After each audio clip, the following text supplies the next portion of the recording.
God is a strategic businessman who does not go into any business and make a loss.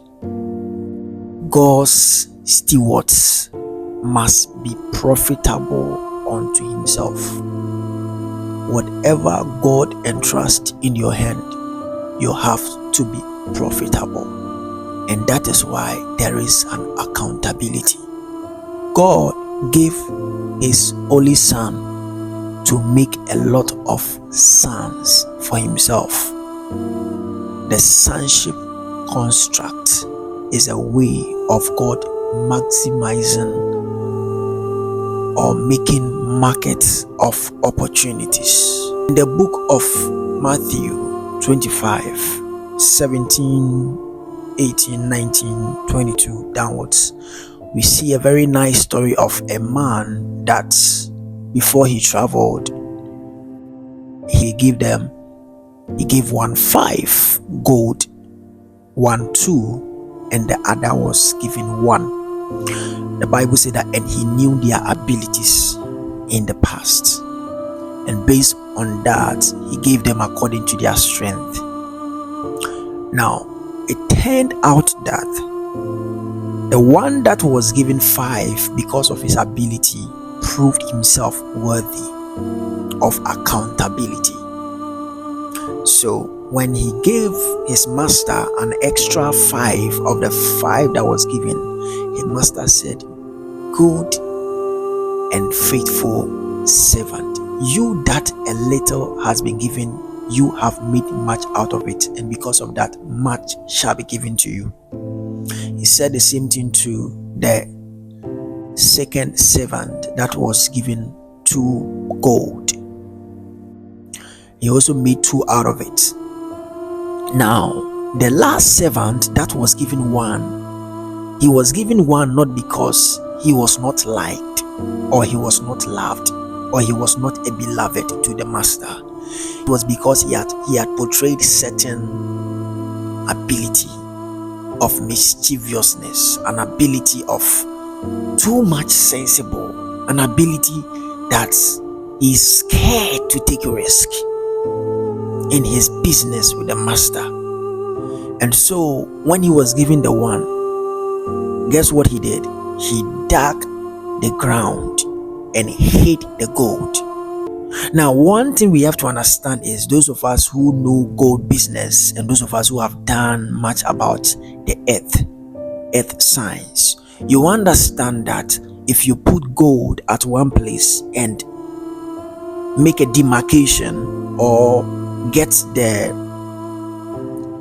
area size and everything right, in the course of time, the gold begins to travel. The gold begins to move from one part of the earth to another.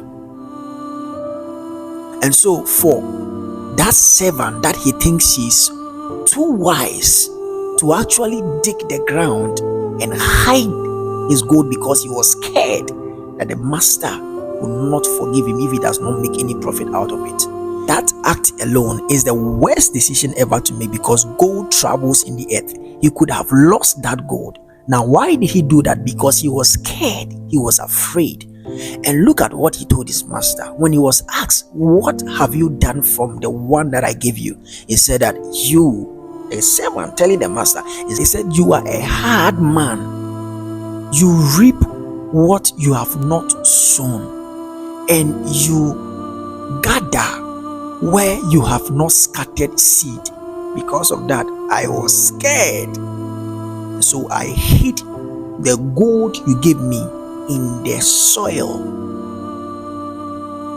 And so this is the gold he gave me. It is exactly the same. Take it." And he did it out of fear and seeing his master as an evil person.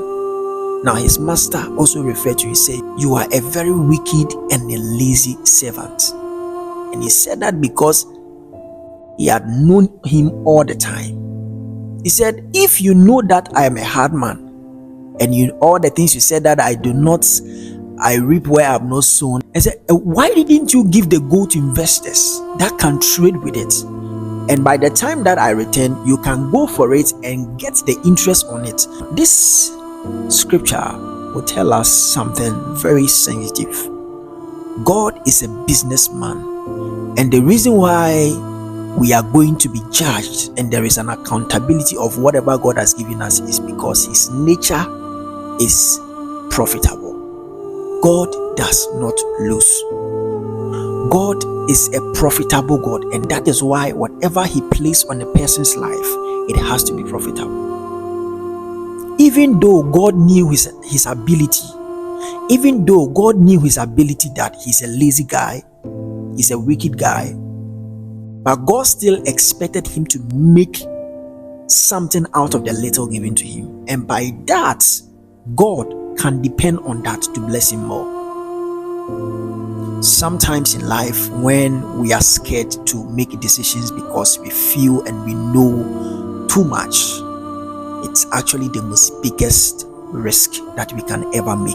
The reflection of this message tells us that I don't know what you can do for God. I don't know what you are best at doing. I don't know what are your expertise. I want you to know that the one that created you has given you the little you have because he wants to see results. He wants to see that you are making profit out of it. A way for a man to receive more from God is to be able to make profit out of the little that he has been given. What can you do?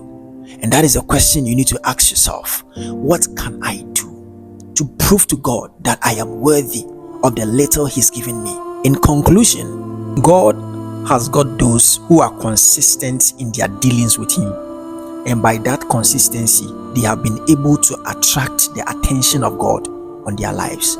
If you see somebody walking in an uncommon favor, everything is happening for him and all of that, you need to sit down and ask yourself, what has he got to do that I don't do?